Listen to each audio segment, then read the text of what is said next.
Welcome back to Season 2, Episode 9 of Podshots. This week, we have Kirsten Pomales Langenbrunner. She is a managing partner with coaliciones.io and joins us to talk about blockchain, governance, crypto, the whole 9 yards. We also dive into a Kentucky straight bourbon whiskey with a high rye content that's aged at least 6 years. It's fantastic, it's smooth, and well, we really enjoyed it. So if you're curious about what we discussed, then I suggest you kick back, relax, pour yourself a drink, and enjoy Season 2, Episode 9 of Podshots.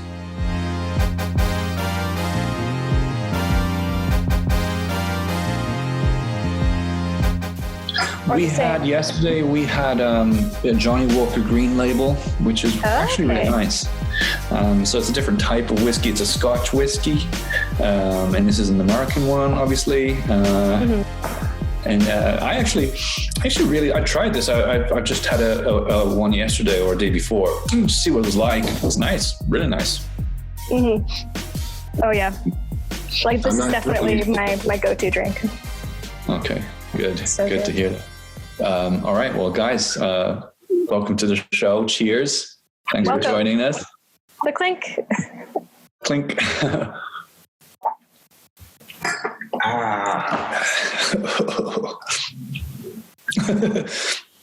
Cool. Yeah, so we're talking about blockchain, right? Or are we first going to do like the introduction to what is bourbon?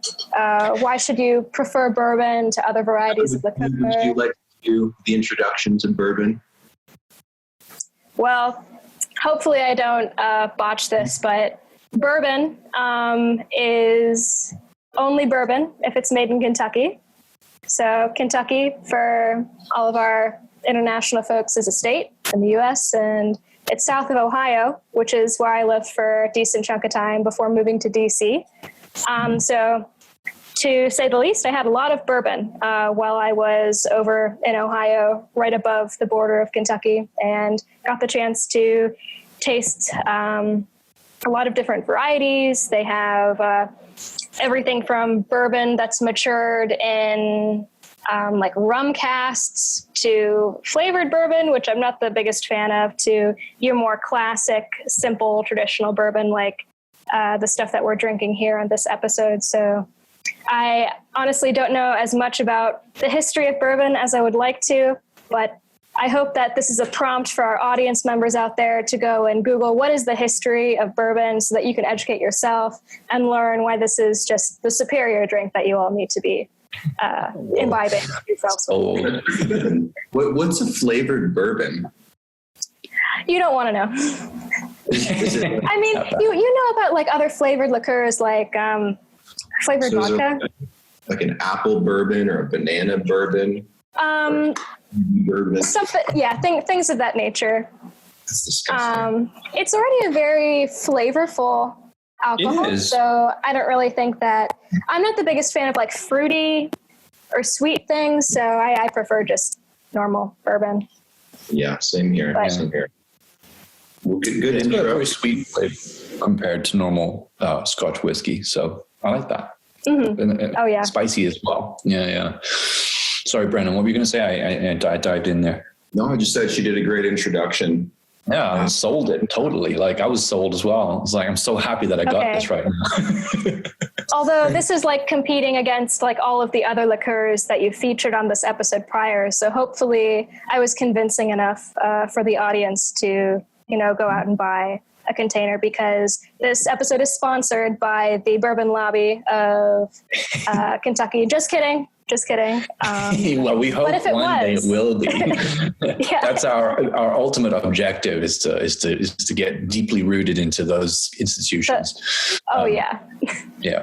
But we've had a number of obviously drinks. We're on our second season now. I think this is episode 10 of season 2. Episode 10. This is the last one of season 2. Wow. So we're going to have to close this one on a bang, I suppose. But we've had Patron.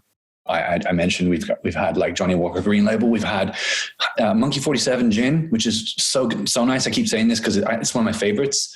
But we do shots on this show, and when you do a shot of gin, you are not really ready for that because no one does shots of gin.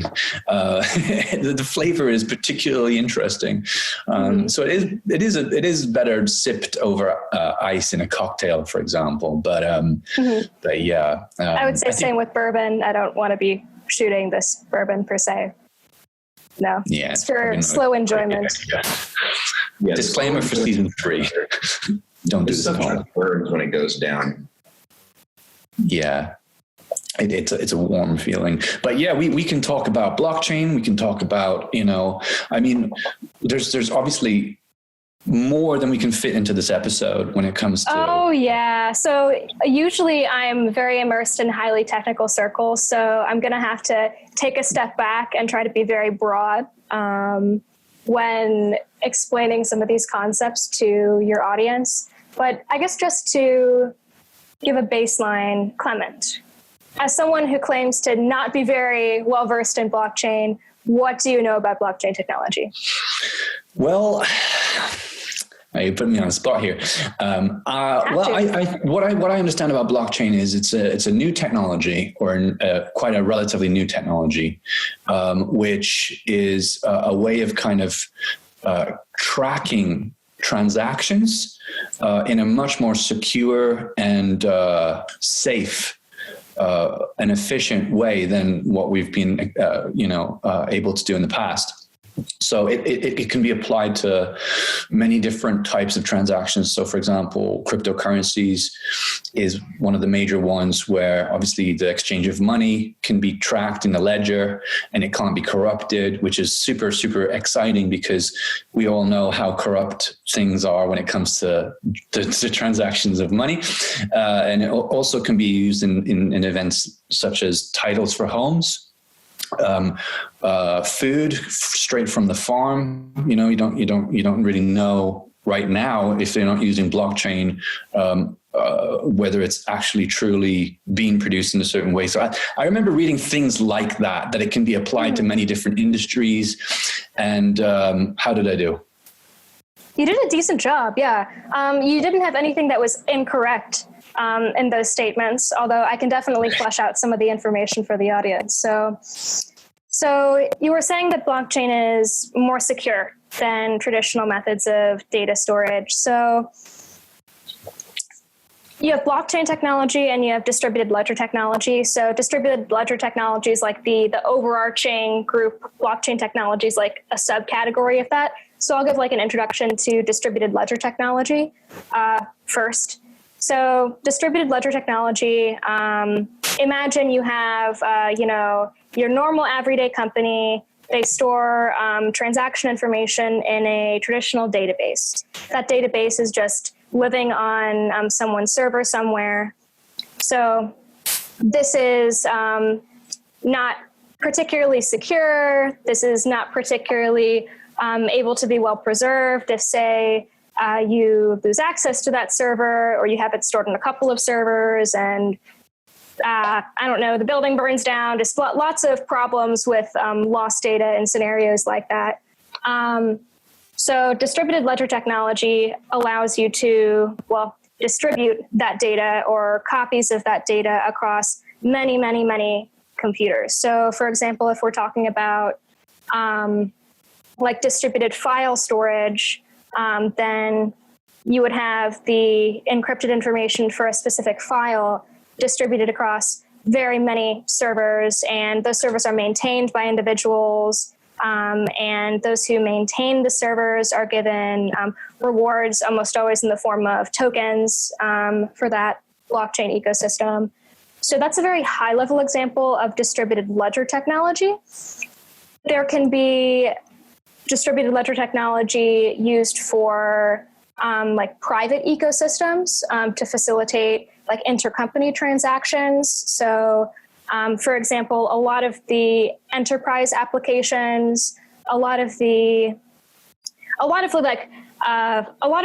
things that companies announce in the news, for example, like Maersk is building this blockchain thing, or IBM's building this blockchain thing for healthcare.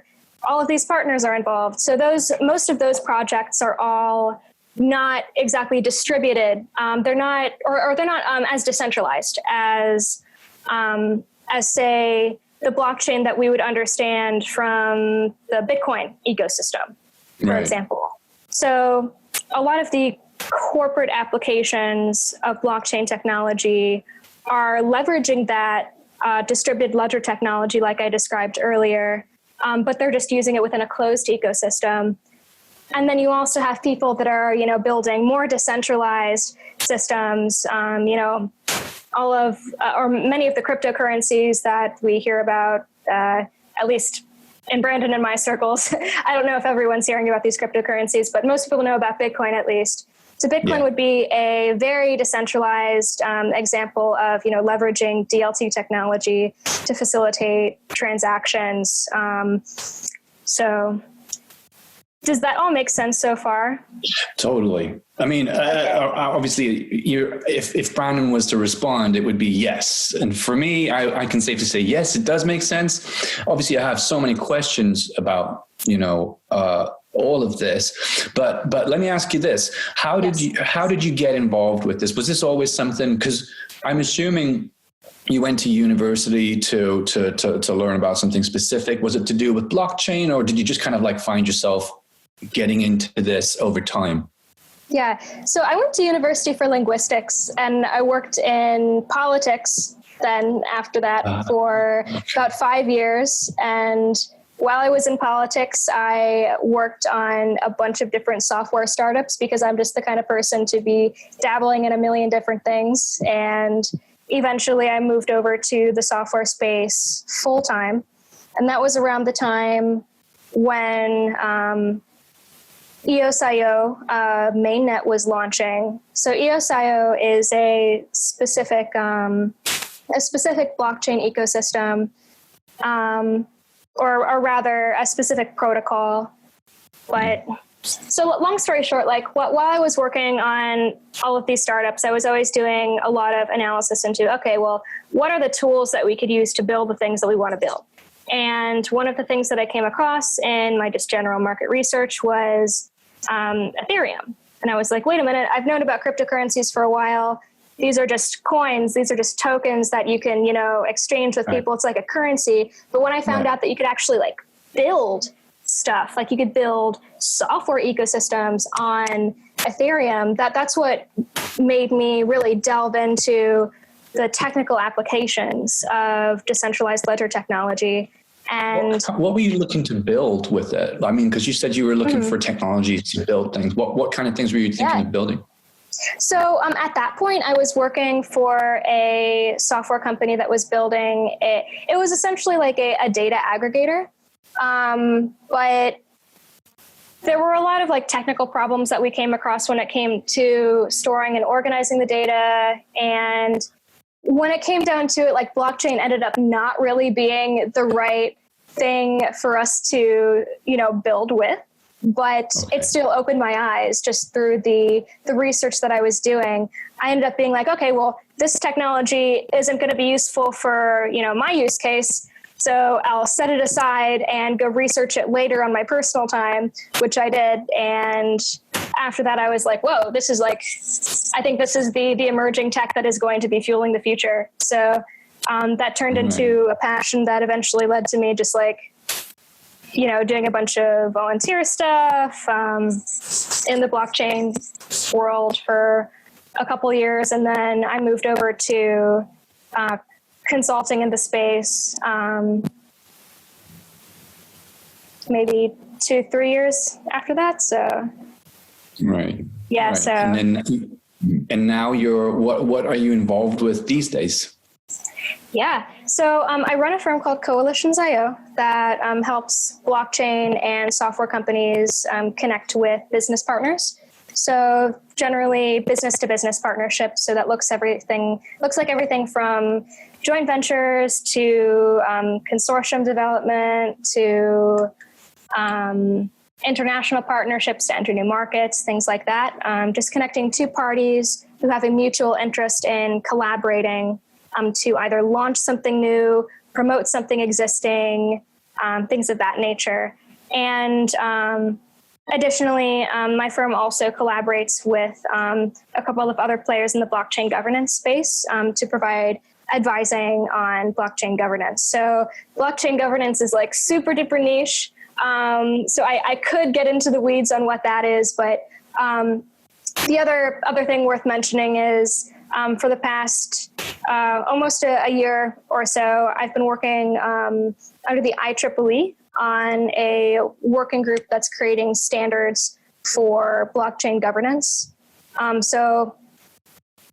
Okay, I've already gone a little bit into blockchain governance. I have to explain what this is. So, also, what's IEEE? Just so that people know. Yeah, so it's like the second largest standards body in the world, like technical standards. So, if anyone's familiar with like ISO, International Standards Organization, yeah. Right. So IEEE is like, it's basically an association of engineers, technologists, and they work to put out standards for community use. So a good example of a standard for those who aren't quite sure what I'm talking about is like HTTPS. Right. That's a standard, or various standards for writing code. Yeah, so just technical standards. So they have an entire wing dedicated to standards in the blockchain ecosystem. And as this is a very early, it's still a very early technology to be working with, there really isn't much standardization at all. There is just a lot of people working to try to figure out what works. And that's one of the reasons why I really like this space. But, you know, you have all of these people trying different things, and because it's a very early ecosystem, it's still very well decentralized, and there's not as much communication as I think there should be between builders across countries, across the world. And one of the things that the standards bodies are trying to do right now is to provide a bit of cross-pollination to get people sharing ideas, sharing information on what we're working on, and then using that to fuel pieces of research and eventually standards based off of, you know, the evidence of what's working, what's not working. Not necessarily saying, okay, you have to build a blockchain this way, but saying, here's information on what has been successful for others. Potentially you might want to implement something like this if you have a similar ecosystem.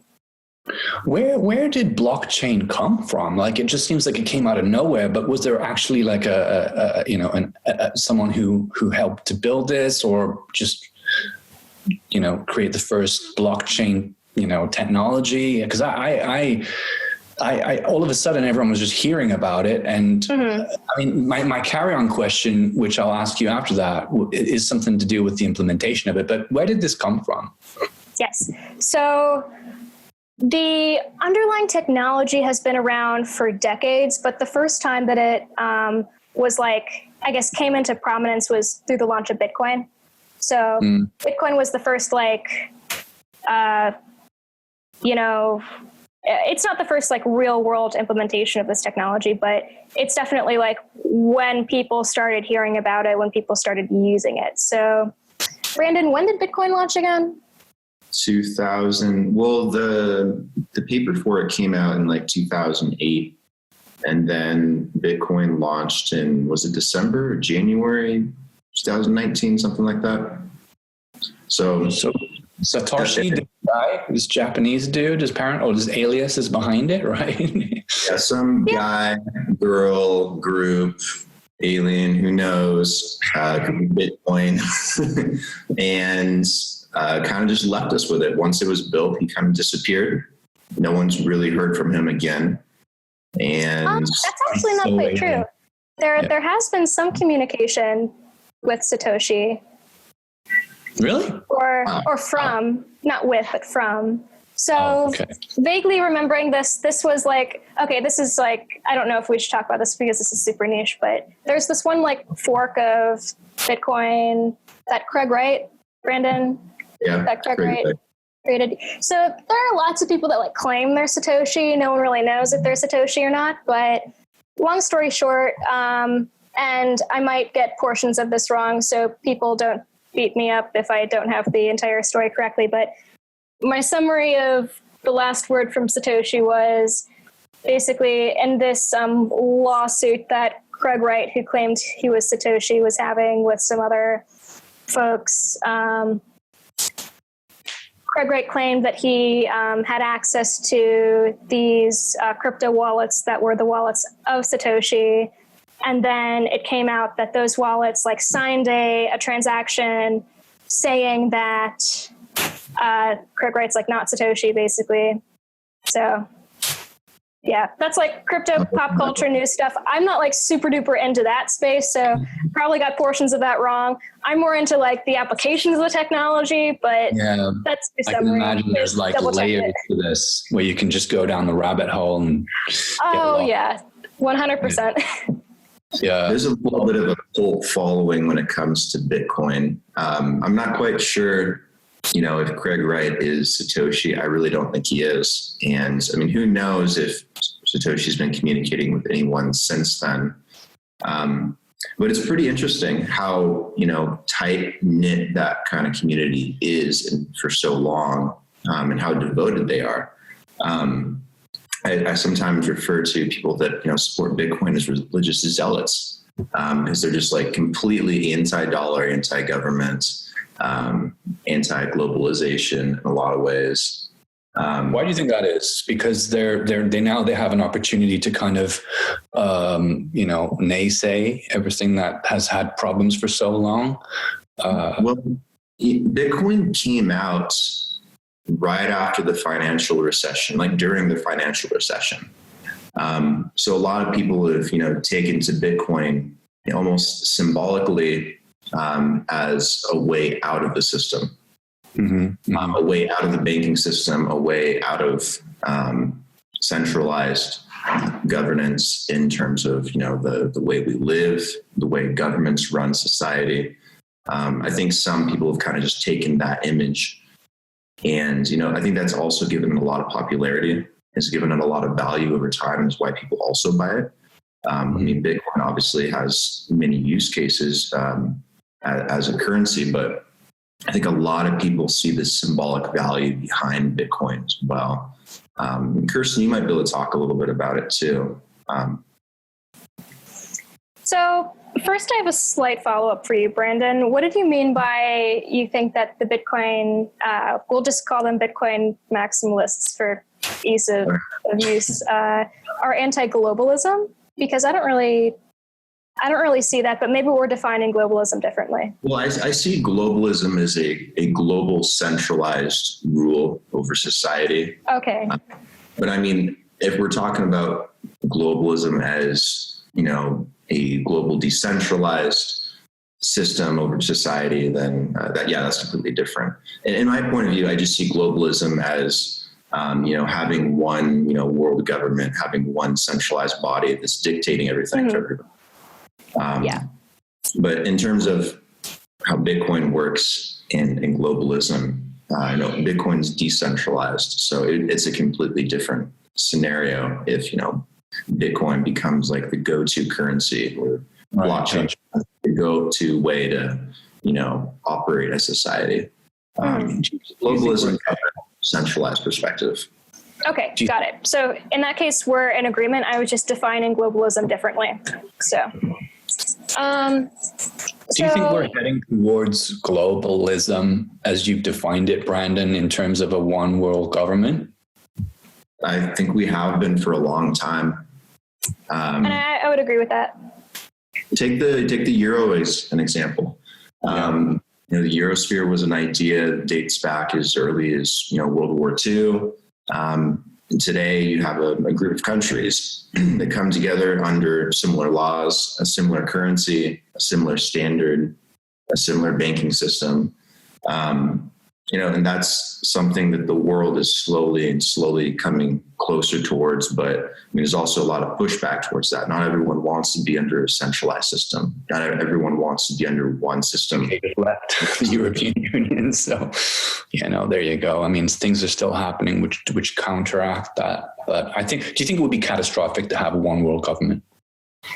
So I think that it's a little bit silly to say like it's either or. We're going to have a one world government, or we're going to have the opposite of a one world government and a fully decentralized system. I think that it is unlikely, at least within our lifetimes, to see a full one world government. But if that did somehow happen, yes, I would see that as a major negative thing. There are many reasons why I think that won't happen, or at least won't happen anytime soon, though. That I could go into. We have a use case, don't we? The European Union, like you said, Brandon. It's almost like a case study of what might happen. It kind of is. I mean, it's on a much smaller perspective, though. I mean, you're talking about a few countries versus like the entire globe.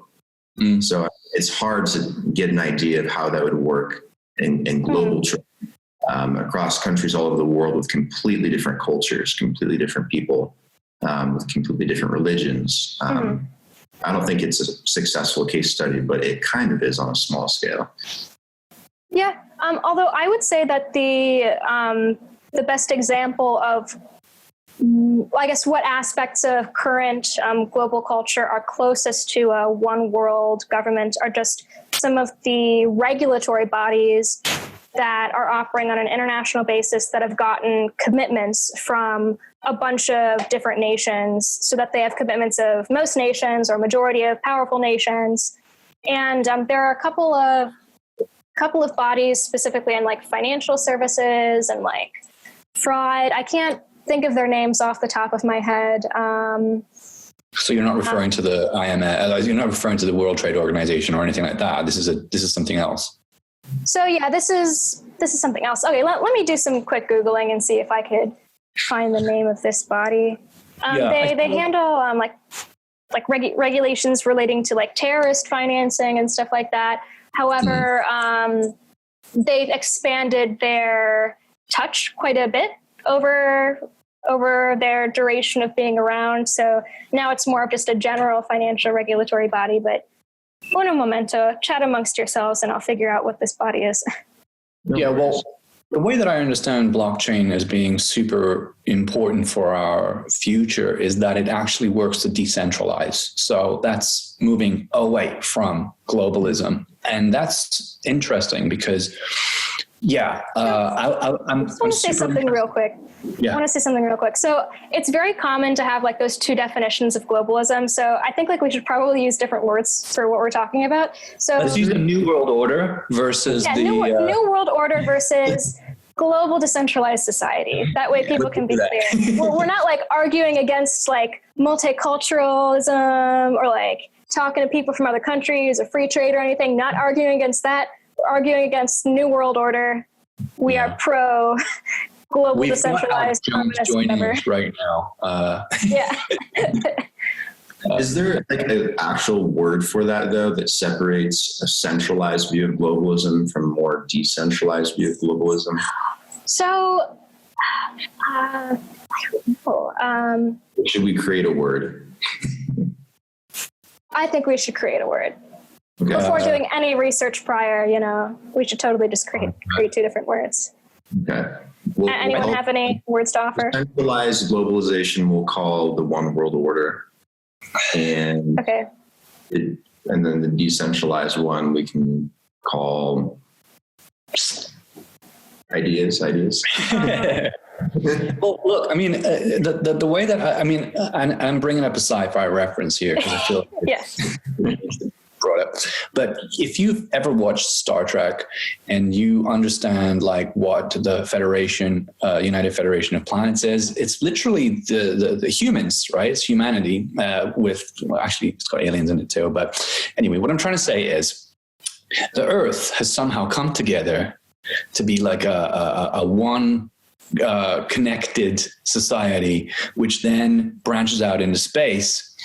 And there are no issues that we have right now, like there's no racism, there's no sexism, there's no money, because we've kind of figured out how to transcend that.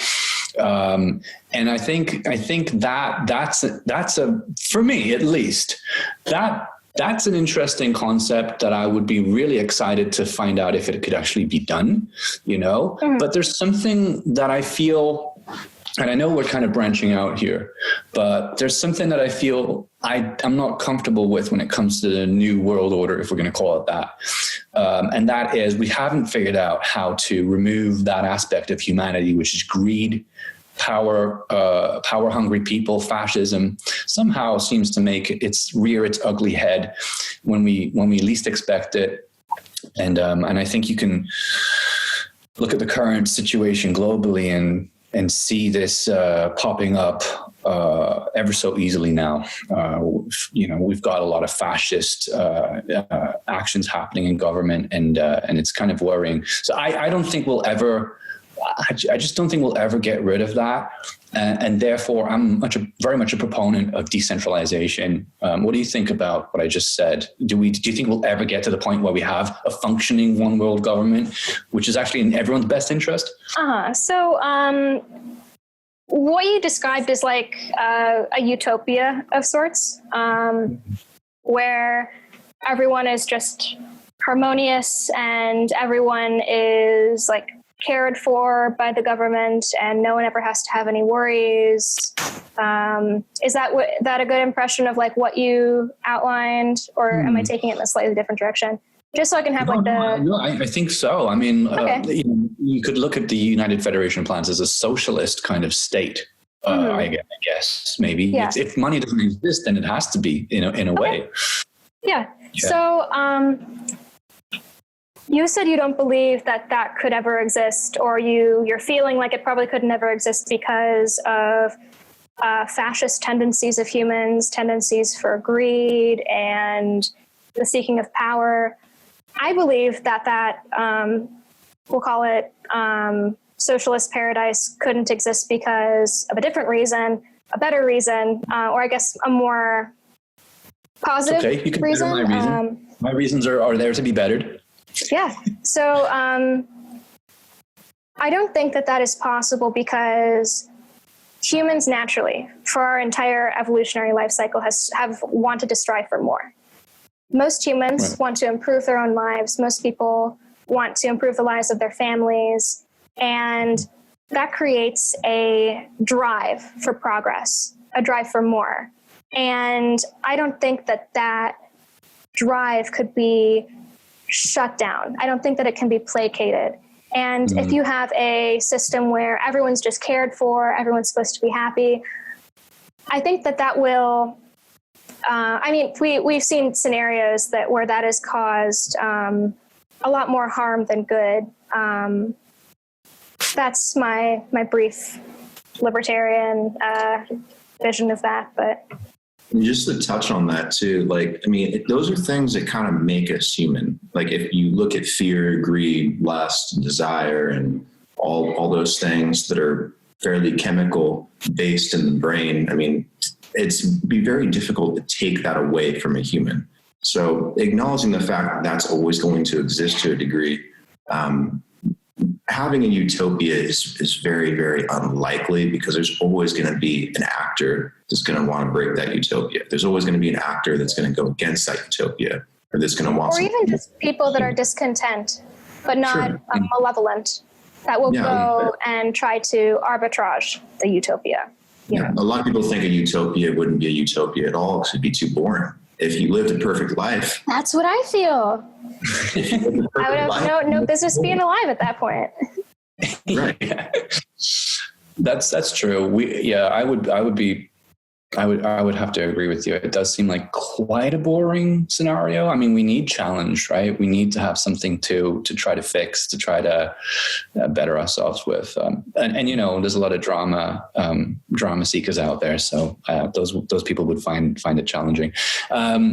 Okay. So do you think that's why blockchain kind of really excites people in a way as well? Because it gives them this way of maintaining that push towards growth and Not particularly. But makes it somehow a lot more legitimate in terms of curbing corruption. That's essentially what blockchain helps with, right? So I think there are many camps as far as your interest in blockchain or why you think that it's a good idea. for a lot of holders of cryptocurrency, I think they're just looking to make gains. So yeah. There's that camp, which is perfectly fine. For the implementation of the technology, there are groups that are just extremely passionate, believe that it's the solution for solving a lot of problems with corruption, a lot of inefficiencies, mostly the inefficiencies. And I'm definitely a part of that camp. Like I am a efficiency nerd. If anything leads some process to be more efficient, then I'm all about it. And that's like one of the things that really excited me about blockchain technology. And then there are other camps that are just like, this is more like the corporate camp, and I'm not hating on anyone, but I know like there are a lot of people out there that are just like reading about the technology, and then they're like, oh yeah, this is like IoT. It's going to be pretty cool. Maybe I should investigate this. What's and IoT? Now I'm going to go. Well, what's that? Internet of Things. So basically, like I was trying to say, like, oh, this is a new technology. For my career, I should learn a little bit more about it, and that's why I'm interested in blockchain technology. I'll be able to apply it to my work. They don't have like the gut passion about it. Like, wow, this is revolutionary. But they're still interested in the tech because they understand its applications. So those are a couple of, I guess, tropes that I can think of in the space of people who are interested in this tech. Can you name any others, Brandon? Because I definitely think that wasn't comprehensive.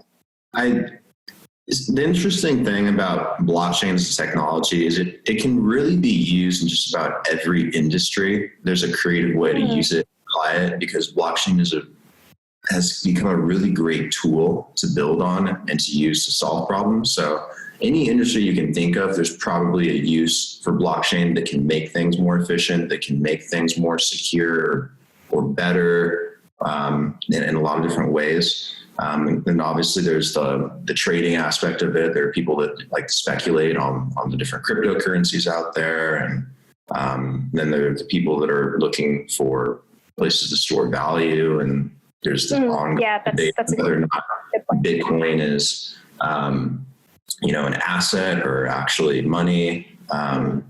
There's dApps and tokens and NFTs, and I mean, the list can go on and on. So yeah. And that actually brings to mind another very important trope, I guess. Not really trope, but just group of folks who are interested in the technology. So in a lot of countries where there's been rampant inflation, you have people that are starting to exchange with cryptocurrencies. They're starting to use that for, everyday purchases, both to store their value and to exchange that with others. So places like Venezuela, places like Argentina, before they went and did all the bans. So that's another very important group that I wanted to point out. I actually witnessed that in Argentina a couple of years ago. I remember in 2018, their currency slid 40% in a couple of years. And it did that again last December. It literally every freaking couple years, Argentina is just destroying all of the savings of their citizens. I remember going down there in 2018, and there were so many people that refused to accept Argentinian pesos. Whenever I'd go in somewhere, I had to pay with dollars because they'd only accept US dollars. In the city, go into a shop or store or restaurant, they would only take US dollars, or they'd take Bitcoin. Those are the only two options. They didn't want to have anything to do with Argentina. They would take Bitcoin in 2018. The Ubers would take years ago. Yeah, in South Korea, apparently, a couple or 3 years ago, even, I remember reading a report saying that Bitcoin was quickly becoming the currency of choice to make foreign transactions with family members, for example, just because of the fact that it was just so much easier than going through the banks, probably a lot cheaper too. So yeah, but okay. So let me ask you this, right? So now that we've gone through kind of what blockchain can be applied to and how it's important, I don't really, as just an everyday guy, feel like I'm experiencing blockchain technology? Is there a reason why I'm not seeing it? Is it just under the radar? Like, it's the same service, So it's the same product. do you, as an everyday guy, feel the impact of databases on your everyday life? All the time, No, I'm joking. I don't. So like there are like dozens of different databases that you interact with on an everyday basis. It's Right. like every single application on your phone. Right. This Zoom call has a bunch of databases that are involved with storing the data. So it's more, okay, right. Yeah. Okay. Yeah, that's what I would, so I would say the reason that you're not feeling the impact of blockchain technology is because most people don't feel the impact of any technology aside from the technology or the place where they interface with the technology. So basically like the UI. Like we're seeing the impact of this Zoom UI right now. We're not seeing all the crazy stuff that goes on in the back end. So blockchain is exclusively like back end stuff. You don't build like a front end using blockchain technology. I mean, you probably could try, but probably wouldn't look very good. So that's my answer to you. Okay, that's fascinating. So you're saying that leaps in technology and in the effectiveness and the efficiency of technology can be due to these new technologies like blockchain, but we might never see that, in with our own eyes because it's under the radar, it's under the hood, it's part of the machine itself. Mm-hmm. Yeah. Okay. And also, a lot of the companies right now that are implementing blockchain technology, they're doing it in a way where they don't want their clients to necessarily know that they're interacting with blockchain technology, because generally people are averse to change. They don't like new things. They want things to feel comfortable. So whether we're talking about, like a blockchain-based B2C, business to consumer application, or a blockchain-based like logistics application, generally your people are not going to really care if it's blockchain technology. They care if it does the thing that you tell them it's going to do, if it helps them. So yeah, the fact that it's made with blockchain technology isn't that important to the end user, but it's very, very important to the technologists who are trying to save money and trying to build more resilient systems, more efficient systems. Maybe we should talk a little bit about cryptocurrency, right? Because we've mentioned it a few times, but it's probably the most hot topic in the whole of blockchain is cryptocurrency, and you guys know a lot more than that about that than I do. So what do you think that cryptocurrencies will be the standard for currencies in the future? And is there any pushback against cryptocurrencies, gaining traction? And what types of cryptocurrencies are there? And why are governments making their own cryptocurrencies? So I'll take some of those questions and then I'll pass it over to Brandon. So on the opinion side of things, no, I don't think that cryptocurrency will ever be the one, variety of currency that's used. And the whole, why do banks create their own cryptocurrency thing actually ties very well into this. So I don't think that the cryptocurrencies that we're, working with today, like the decentralized cryptocurrencies, are going to be very popular because you have very resilient financial systems that are going to fight against that. And we have been seeing them fight against that. Countries want to uphold the value of their own currency. Mm-hmm. And if you have your citizens using a different currency, like a foreign currency, a cryptocurrency, then that reduces the value of your currency. It makes it more difficult for you to get loans. It makes it more difficult to, facilitate government functions. And that is the worst case scenario for a lot of countries out there, for most countries out there, having your citizens use other currencies. So that incentivizes trying to regulate against cryptocurrencies. That incentivizes trying to create your own cryptocurrencies. Like, oh, hey, you guys want cryptocurrencies? Well, we're creating this one here. It's, a lot better. It's more safe. We're the government. We're endorsing this. You like that? So that's my 2 cents on that. And this is just my opinion on all of these things. Feel free to disagree with me, Brandon. If you want, you could try to share a different side of the story, or I guess we'll see if you agree with me or not. I don't disagree with you. There's a lot of different opinions on the space, and so I don't think there's really one right or wrong opinion or reason on why people use this stuff or what its potential is. So I don't disagree with you. I can't. But will cryptocurrency, be like the one and only thing? Probably not. Like, will Bitcoin be the one currency the world uses? Probably not. I mean, how many fiat currencies do we have in the world today? In the modern world of 2020. So I don't think that, Bitcoin will be the one thing there to rule them all. I don't think that they'll just be cryptocurrencies and nothing else either. There's always been a wide diversity of what we consider money and assets. But there is a very, very good chance that Bitcoin does become a global standard for currency over the internet, or a global decentralized standard for currency, which is kind of starting to take that form very early on. We're also very close to having national cryptocurrencies too, like a digital US dollar. We're getting very close to that reality. China is test driving their digital yuan right now. The People's Bank of China has been testing it for a while, and they're going to push it out pretty soon. It could come out as early as this year too. Who knows? As a Dumbo here with regards to this topic, why would a government create a digital version of their currency if their currency already exists? So there are many reasons for that.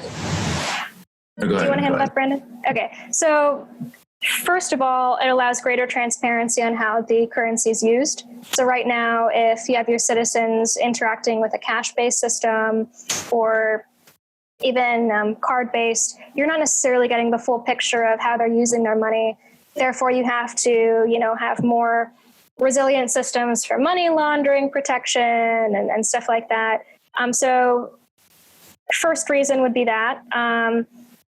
Second, the efficiency item. So if a government is creating a digital currency, decentralized ledger technology is really superior to any other technology for, going about that build process. So any other points, Brandon?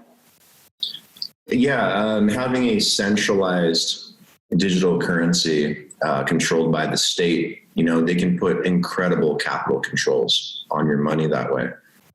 You don't have to print money. You save a lot of money printing money.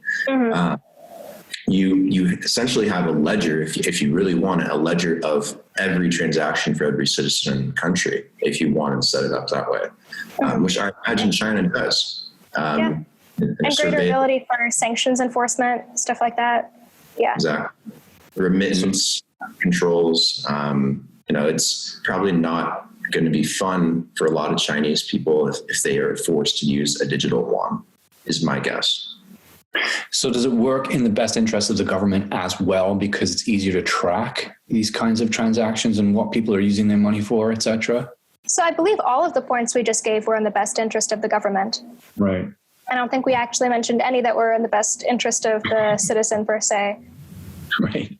But in the best interest of the citizen, the anti to that would probably be Bitcoin.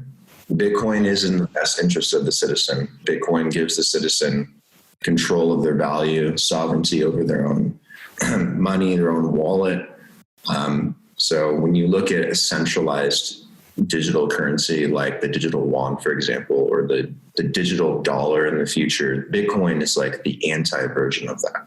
Bitcoin is more about the people.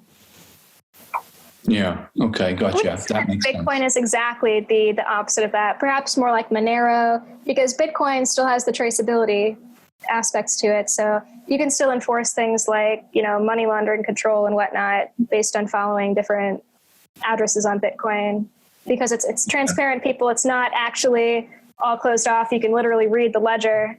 There are other cryptocurrencies where you can't do that. So, but I mean, unless someone knows what your Bitcoin address is, being able to track that stuff is very difficult. But sure, we could put this on a spectrum and say that Bitcoin is, farther to this side being decentralized and private, and then even farther to this side is Zcash and Monero and Horizon, and then whatever comes after that. So maybe a spectrum is a better way to define it. Also, one other thing before we move on, government, managed government created cryptocurrencies. So we gave a lot of points kind of hating on them, but I want to give some pro points now. So in a lot of places with very little digitization right now, as far as like money transfer goes, these kinds of coins can be very, very valuable for their business ecosystem. So one great example of this would be the sand dollar in the Bahamas. So they launched a cryptocurrency, and their goal for that is to try to take the Bahamas to the 21st century and get everything a lot more digitized, more automated, make it easier to do transactions between banks, between individuals, between businesses. So when a country like that is creating these cryptocurrencies, that can be very advantageous for all parties involved. So there are different reasons for countries to create these cryptocurrencies or distributed ledger technology currencies, because they're not really crypto decentralized per se. But yeah, you could also attract a lot of interest in terms of business as well by pushing those kind of agendas, because I remember reading recently about Estonia and how they are using modern technology to improve, things like tax returns and just setting up businesses and general administration. And it is impressive how these countries, as poor and as small as they may be, now they're all of a sudden a huge attraction for nomads and people who want to like kind of globalize, right? And set up businesses. You want to see my Estonian e-residency card? Yeah. Okay, one moment. Well, there you go. That's how you do it. Happens to have one. I know, right? She was saving that for the punchline. A lot of what you're saying, they also do at the state level in the U.S. too. There are a lot of states that are trying to put things like driver's licenses and permits, business licenses. Ooh, that's cool. Right. So, okay, explain to us, why do you have that? Is it because of the things I just said, or? Yeah, I just created it within the past 10 seconds since you mentioned it. So it's a long story. So the Estonian e-residency is a program that allows you as like basically a non-EU citizen to set up a company in the EU. So this can be advantageous for many reasons. However, as of recently, there have been a little bit of problematic updates from the e-residency program. There are a lot of banks in Estonia that are no longer being as friendly to e-residents as far as setting up business checking accounts and stuff like that, which you kind of need in order to run a business over there.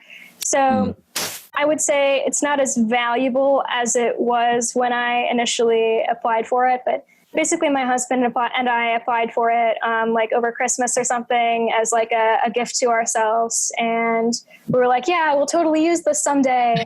and then all the crazy stuff with the banks happened. And we were like, well, maybe the banks will warm up eventually. But until then, we've just got the card in our wallets. Well, that's cool. At least you can bring it out on podcasts like this. Exactly. Shout out to all those fellow Estonian e-residents in the audience. What did it take to get that? Did you have to jump through any hoops for it, or was it just a simple like application process? So as Clement was saying, it is just such a fantastically digitized government. Like the UI on their application website was the best I've seen in all of my years of looking at government websites. It was super streamlined. Like we submitted the application. We had to submit passport information, a couple different forms of identification. We applied, submitted a processing fee, and then waited a month or so. And then it was accepted. Then we set up an appointment with the Embassy of Estonia. So we're based in DC, so it's like just a 5-minute car ride away. So if you're not based in like a major capital city, it might be a little bit more difficult to get to an Estonian embassy. But you basically go to the embassy, sit down with one of their people, and they set up your card, take your fingerprints, stuff like that. And then voila, you're able to start up a business in Estonia. Are there major benefits like in terms of tax and things like that for Estonia right now? Or so from what I understand, and granted, like we never actually went and incorporated anything yet, so I couldn't tell you for sure. It is a relatively tax-friendly place, although it is still within the EU. So you have to deal with, various regulations and taxes that the EU levies on corporate entities. But the main benefit of it is just to have a company that is incorporated in the EU, which is otherwise very, very difficult, especially if you're not living there or are a citizen of an EU nation. Okay. Yeah, I think Brandon and I were talking about these kinds of things yesterday. Double taxation applies on Estonia? I don't think it does, but just kind of curious. So like if you set up a business in Estonia and you sell a bunch of Bitcoins in Estonia and you make some money. Asking for a friend, right? I'm just curious. Is the US, you know if the US is going to tax you on income that you make in Estonia as well, if you leave it there? So considering that would technically be offshore, I don't know. I really don't know. Because I know at least I know for some countries, at least in Colombia, like the US has a income exclusion rule for taxes. So if you make up to a certain amount of money outside the country and you don't repatriate it back to the US, then you don't pay tax on it. So you avoid a double taxation on that income. Yeah. So I read into that as well, but I was under the impression that that was only if you were physically outside of the US. Which you are. I am. I don't think it matters if you're physically outside the US or not. As long as the money stays outside the US. Never reaches the country. It's the same with Hong Kong too. I think, I've got an idea for a future episode. Let's get someone to come on and tell us all about this. They can have a blacked out, kind of video screen so they don't reveal their identity and they can tell everyone all the tricks in the book. I would be very down with that episode. Yeah, I think a lot of people would be. Maybe we can get Simon Black on. He'd be perfect for that. Yeah, maybe. Well, we'll see what we can do. Getting back to, the whole kind of currency thing, blockchain. So what do you think are the next big developments in the area that you're involved with? Like, where do you see this technology going? And do you feel like it's going to dramatically improve your industry? Do you feel like, people are actually implementing it as they could? Or do you think there's a kind of like, it's going to take a lot longer? So, it's definitely going to need another, at the very least, 5 years to mature and become, commonly leveraged per se. But there are very, very many proof of concepts that are coming out from various major companies, from smaller companies even. So it's a very rapidly moving ecosystem for sure. Most major developments, the first thing that comes to mind is in order to build scalable blockchains, people need to pay more attention to the governance of those chains. So specifically, so imagine you have a consortium. Do you guys know what consortia are? I can explain for the audience what a consortium is. It's basically a group of companies that come together for some sort of shared purpose, usually to build some sort of tool that's mutually beneficial or fund some sort of cause that they all believe in. So in the blockchain world, there are a lot of consortia that are being created to build blockchain ecosystems that benefit all of the parties that are involved in the consortium. So a good example of this would be Maersk, for example, created TradeLens. Maersk is the world's largest global shipping logistics entity. So they have hundreds of thousands of partners all over the world that they interact with on a daily basis. And for all of those parties, they need to, record a bunch of transactions. They need to have receipts stored somehow. God, I got stories for you. Yeah, you have to store the bills of landing, which is the document that outlines, exactly what is in this crate over here. And that creates an administrative nightmare. So they had actually warmed up to blockchain technology a number of years ago, and they decided to create a consortium amongst all of their, network participants, or at least a smaller group initially of their network participants. And they, created this blockchain system. They were like, we're going to be storing all of our transaction information on the blockchain from now on. Here's how this works, yada, yada. Thank you for signing up. Let's start, using this thing. And that scenario is happening all over the world. Every single day, a new consortium like this is being developed. But most of the time, they make a very key error. The entity that is orchestrating the consortium, that's bringing everyone together, has a responsibility to start thinking about how are they going to govern this consortium? How are they going to govern this shared blockchain that everyone has a vested interest in? Because when you create a consortium, when you create a multi-stakeholder blockchain, you're essentially creating a collective.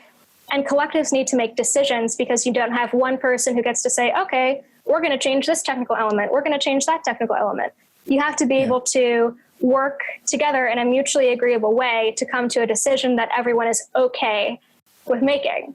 And one of the problems that Maersk, for example, ran into in their first try at this is Maersk decided that they were going to host all of the nodes for this blockchain. So through hosting a node, you essentially if you host all of the nodes, then you basically have control over whether or not the transactions are true or false. You could alter transactions. And there were lots of reasons why the other players weren't really okay with that happening. So long story short, they spent a ton of money on building this blockchain system, getting everything set up, bringing on these partners, and then no one wanted to use it. They were trying to onboard these partners, but the partners were like, this looks a little shady. Total control. They didn't want to get involved. They didn't want Maersk to be able to decide the truth. Right. Which would have been the case. So what Maersk ended up having to do is they had to take a step back and figure out, okay, how are we going to create stakeholder buy-in? They ended up realizing that this was a governance problem. They needed to distribute amongst the stakeholders control over the collective in order for those stakeholders to feel comfortable interacting with the collective. So they ended up doing that, and now they're extremely successful. They're having millions of dollars of transactions, moving across this shared ecosystem on a daily basis. And that is one of the earliest enterprise examples of a bad governance scenario that has had a turnaround point, which is really great. But the problem is a lot of collectives, a lot of these blockchain consortia that are being created, they still don't pay attention to the governance element. You said something about nodes, right? Yes. These nodes, what's a node? Because I have a follow-up question, but what's a node first of all?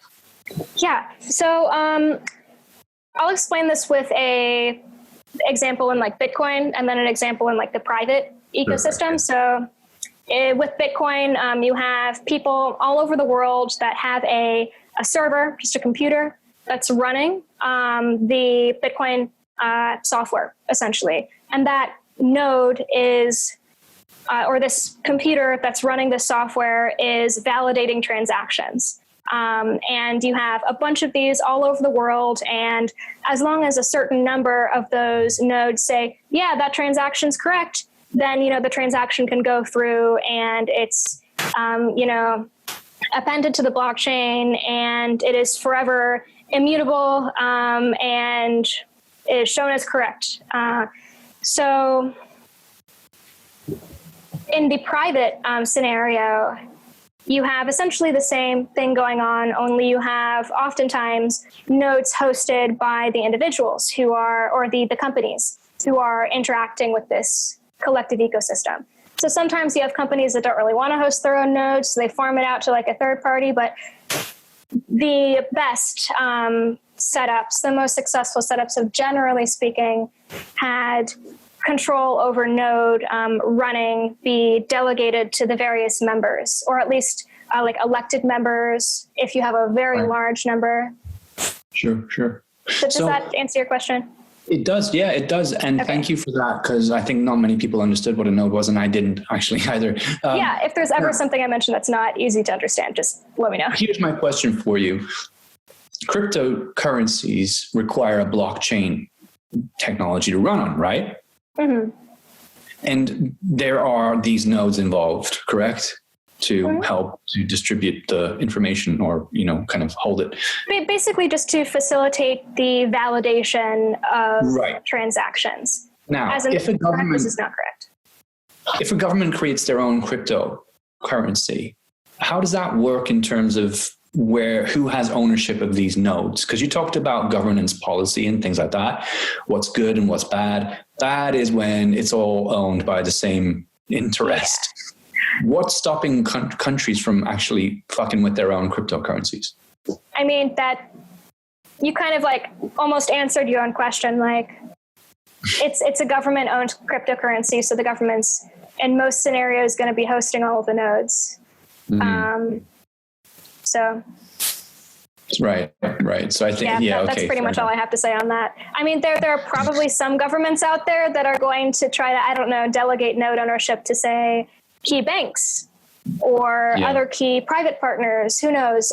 But from a lot of the models that I've seen, it's just the government hosting the nodes. I see a lot of history repeating itself somehow, but maybe this is an educational issue too, right? I mean, I'm already telling you straight up that I don't really understand everything about this, but I should, because it's my future. And I think a lot of people also would do better to know more about this. So how are we educating people about blockchain? Education is a huge issue. That's why I started Blockcash podcast for that very reason, just to, try and have more conversation with people and have something out there. Yeah, plug. It's important to have these conversations, though, getting people together to talk about it in a medium where people can listen in and understand what these things are on a technical level, a generalized level, understand what's new and what's happening, what the origins are, where the stuff come from. Having people like Kirsten on Podshots to talk about, what blockchain is, what governance is, the difference between one world orders and globalization. Being able to define these things for different groups of people, it's very, very important stuff. There's just not enough out there. There's not enough of it. Mm-hmm. Is there like like when it comes to trading standards, there's like a body which helps to inform the public on what's good and bad kind of policy. And there's also financial standards organizations around the world. There are food standards organizations, and they're the ones that put the information on the labels of the food, right? So people know what they're eating. Is there a standards organization that talks about blockchain yet and helps people understand the blockchain technologies that you're going to be using when you sign up for our services are adhering to these specific kind of criteria, and that's how you know it's good and that's how you know it's bad? Yeah, so I gave you an example of one of those earlier, IEEE. ISO also has, standards efforts relating to blockchain. INATBA, which was recently founded. That's a European-based standards organization working exclusively on blockchain technology, I believe, and a number of others, a lot of smaller ones. Although I will say there's no de facto entity saying this is what's good, this is what's bad. And one of the reasons for that is it's such an early technology. Yeah. It's advancing so quickly. You have a bunch of people experimenting. We just don't know what is good and what is bad. And also, like, if we look at, I don't know, other areas of technology, there's not necessarily one good way to build a database. There are like 10. Yeah. And everyone recognizes that, like, all of these are, you know, equally great for different use cases. And it's also okay if you build something custom, because a lot of times you need something custom. So I don't think there's ever going to be one proper way or one body that's going to say, you know, this is the way to go. I think that it's always going to be akin to other areas of the technology space where you have many good ways to skin the cat, per se. And yeah, there might be some sort of, like, I don't know, accreditation thing where you have a standards body audit your blockchain code and give it a stamp of approval, like the food, like organic certification. But I don't know if that's likely, at least in the near term. And I don't even know if that'd be particularly useful, considering, like I said, most people don't really look at the back-end technology. So you don't necessarily have to, I don't know, prove to your client, say like you're say you're a logistics provider and you assist apple farmers with putting their, I don't know, apple orders on the blockchain. The end user who buys an apple doesn't necessarily want to know, like, the nitty gritty about what blockchain is. Sure. This is an example, though, I'm excited about, the whole farm to table, seed to plate, you know, whatever you want to call it. Oh, if you're excited about that, I have such an example for you. Yeah, tell me. Okay, so this is like the coolest blockchain project that I know about. And I swear I mention it like every time I talk to like anyone about anything blockchain related. But have you guys heard of Grain Chain? Of what? Grain Chain? Grain Chain, yes. No, I've heard of Beef Chain, though, and I bet it's similar. Chain? Yeah. Instead of beef, it's just grain. So Grain Chain has done such an exceptional job, but they're very on the down low. They don't do a lot of PR about their project, but they have been successfully recording transactions relating to grain logistics on the blockchain for a number of years now. And they've successfully reduced the amount of time that it takes for farmers to get paid from something like a couple weeks or something like that to a couple hours, like a single day. Wow. Which is crazy. Yeah. Like, that's crazy for farmers, considering oftentimes, you know, they have to wait extended periods of time to get paid for this grain that they're sending out. They have to spend money on, you know, all these logistics processes, and they're not getting paid so much later. They have to delay things like farm equipment repair. They have to take out loans with high interest rates, stuff like that. And what Grain Chain has built is almost an entire, like, end-to-end ecosystem where you have all of the players in the grain life cycle interacting with this blockchain ecosystem. And what this allows is a complete circuit of data on every point of this grain life cycle, from the farmer to the person who the carrier who facilitates the grain moving from point A to the silo operators typing in data, auditing the grain, sends it over to the distributor.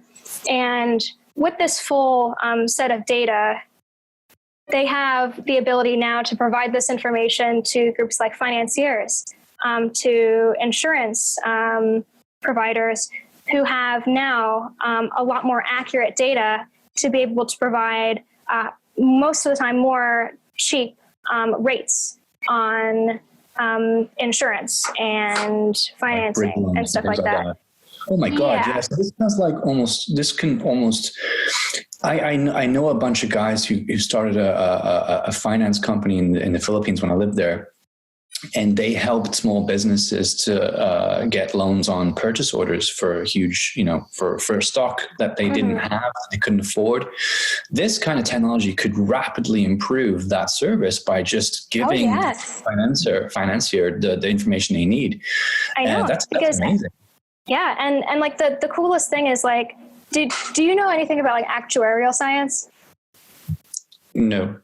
Okay. So actuarial science is basically the study of risk analysis, risk algorithm generation. Like you have actuarial professionals who work at insurance companies or who work at banks and try to sit around and ponder, what is the likelihood that this person's going to default on this loan? What's the likelihood that they're going to need to, file for an insurance claim?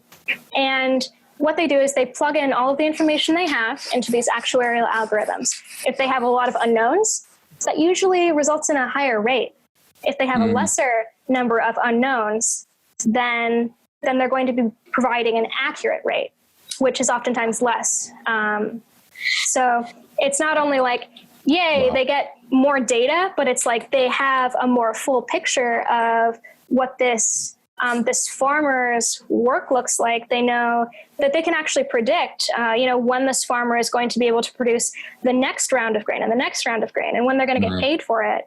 And that just creates such a seamless, environment right there. Talking about efficiency, like crazy awesome. The nerdiness is coming out now. I can see it. So let's say, for example, right. So I think Amazon are using blockchain, right? Based on what you've just been explaining to me, I'm sure they're using blockchain. I went to, I don't know. You don't know.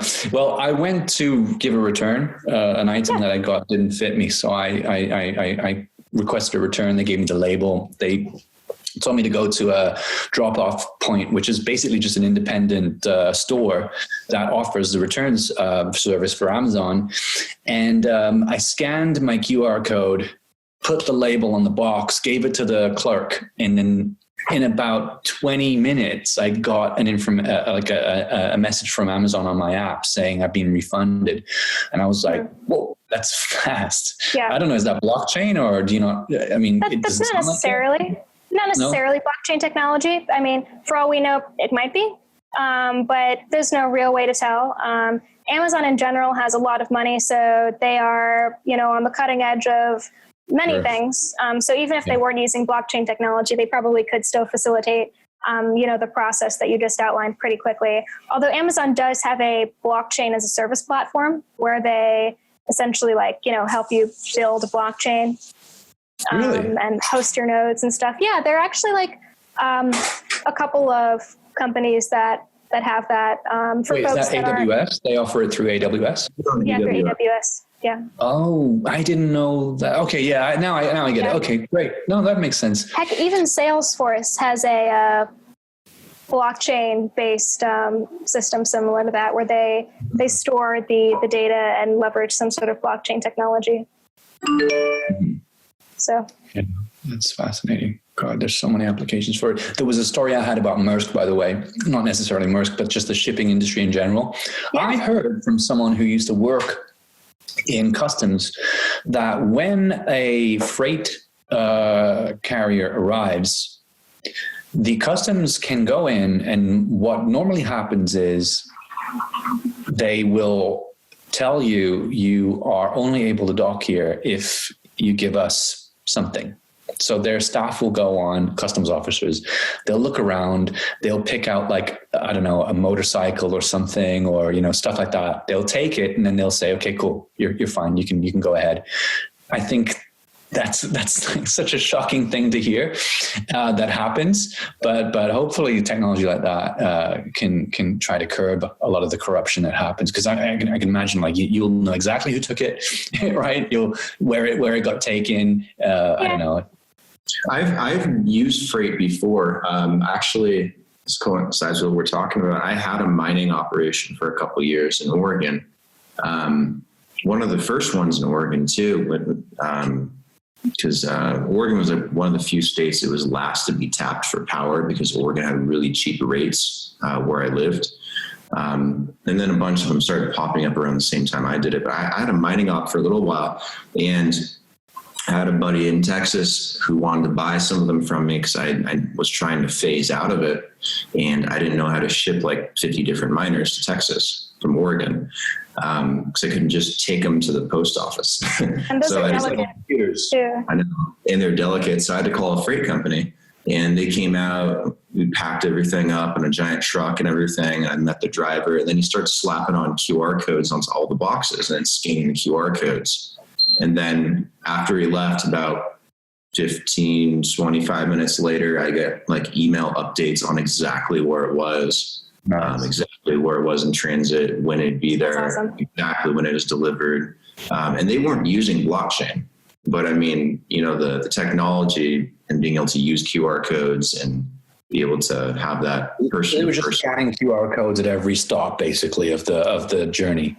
Well, they scan the QR codes for all the packages, and then it goes into a database, and then they update that database every time it hits a new location. Mm-hmm. So like from Oregon to state to that state to Texas. If he buys a Slurpee, if he gets gas, you know, I get an update. Yeah.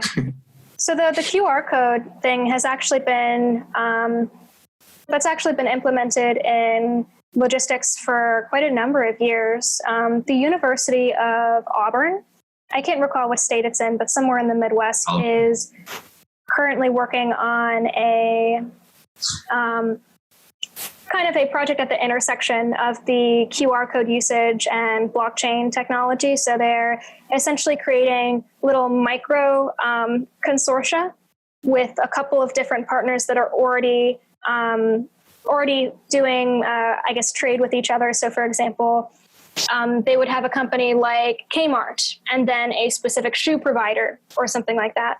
And they have a couple of these going. And what they do is they have pretty much the same QR code scanning as you were just articulating. That's pretty normal. They're all used to that. Only that information is now stored in the blockchain, and you have that immutable accountability. And what this is doing is it is actually reducing the amount of loss that they have from, you know, packages mysteriously disappearing. So I don't know if they'd be able to combat, say, rogue government officials, customs officers, because that's pretty difficult to deal with anywhere. But at the very least, they can cut down on some of the petty crime that happens at the crossover points when they're putting, you know, the merchandise from truck to truck. Yeah, fair enough. Yeah, it helped a lot. At least I knew where everything was. I had a little bit more of a guarantee that it was being delivered, because I had the driver physically, you know, scanning the QR codes upon pickup and delivery, which was nice. Which makes me excited for blockchain too.